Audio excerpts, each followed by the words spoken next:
यूनान का प्राचीन नगर सिनोप, जहां की गलियों में बचपन से ही एक विचित्र बालक घूमता फिरता था। उसका नाम था डायजोनस। वह किसी राजघराने से नहीं था, न ही उसके पास दौलत थी, पर उसकी आंखों में एक अनोखा दिया जलता था, सच्चाई की तलाश का दिया।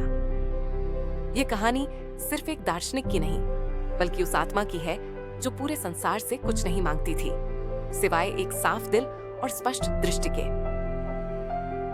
डायजोनस का जन्म एक साधारण परिवार में हुआ। उसके पिता सिक्कों का लेन देन करता था, किंतु कुछ समय बाद उसके पिता को झूठे सिक्के गढ़ने के जुर्म में दंडित किया गया। इस घटना ने डायजोनस के बालमन पर गहरा प्रभाव डाला। उसने महसूस किया कि दुनिया की सबसे बड़ी समस्या झूठ है, चाहे वह शब्दों में हो या सिक्कों में। धीरे धीरे डायजोनस ने दुनिया से दूर हटकर अपने अंदर झांकना शुरू किया। वह खुद से सवाल पूछता, सच्चा सुख क्या है? क्या हमें वस्तुओं का गुलाम बन जाना चाहिए?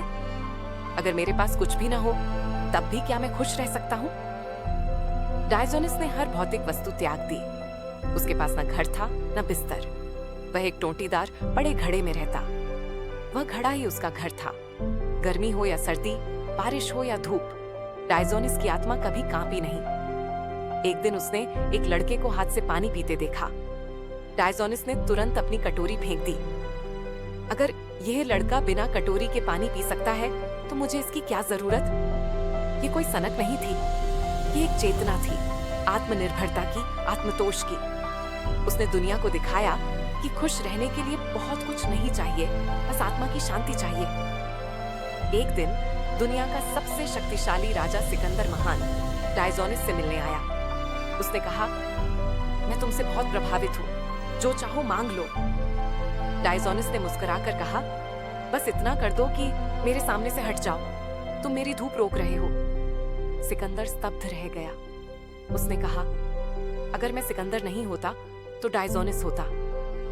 यह संवाद इतिहास में दर्ज हो गया, जहां एक राजा के पास सब कुछ था, फिर भी वह एक दरिद्र साधक जैसा बनना चाहता था। डायजोनस का जीवन अकेलेपन से भरा था, पर वह कभी अकेले नहीं थे। वह प्रकृति से, विचारों से और आत्मा से जुड़े थे। वह जानता था कि लोग दूसरों की नजरों में जीते हैं, पर असली जीवन अपने अंतःकरण की नजरों में जीना है। कभी कभी रात को वह तारों की छांव में बैठा रहता। उसकी आंखों से आंसू बहते, न दुख के न पीड़ा के।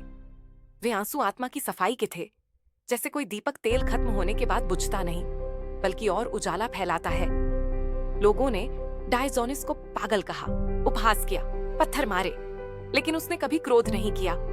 एक बार एक आदमी ने उसे गाली दी। डायजोनस ने कहा, अगर तुम मुझसे वैसा ही कह रहे हो जैसा मैं हूं, तो मैं क्रोधित क्यों हूं? और अगर तुम झूठ बोल रहे हो, तब भी मुझे क्रोध क्यों आए? वह तो तुम्हारे झूठ का बोझ है। उसकी करुणा इतनी गहरी थी कि वह कुत्तों से बात करता, पक्षियों को दाना डालता और भिखारियों के बीच बैठकर खाना खाता। डायजोनस की मृत्यु किसी महल में नहीं हुई। एक दिन वह अपने टोंटीदार घड़े में चुपचाप सो गया, और वहीं उसकी सांसों की अंतिम डोर टूट गई। न कोई जुलूस था, न शोक सभा, पर यूनान की आत्मा रो पड़ी। वह व्यक्ति चला गया, पर उसके विचार, सादगी, आत्मशुद्धि और सच्चाई की लौ आज भी जीवित है। आज जब हम चीजों की दौड़ में लगे हैं, जब हर व्यक्ति बड़ा घर, बड़ी गाड़ी और बड़ी पहचान चाहता है, तब डायजोनस की कहानी एक दर्पण बन जाती है। वह पूछती है, क्या तुम सच में खुश हो? अगर तुम्हारे पास सब कुछ होते हुए भी चैन नहीं है, तो शायद तुम्हें डायजोनस की तरह टोंटीदार घड़ा नहीं चाहिए, बल्कि अपने भीतर की शांति चाहिए। डायजोनस की कहानी एक भावनात्मक यात्रा है, बचपन की असुरक्षा से लेकर आत्मा की स्वतंत्रता तक। ये कहानी हमें सिखाती है कि असली जीवन वो नहीं जो बाहर दिखता है, बल्कि वो है जो अंदर जिया जाता है। दोस्तों, अगर आपको ये कहानी पसंद आई हो, तो आप हमारे चैनल को लाइक करें, सब्सक्राइब करें और शेयर करें। धन्यवाद।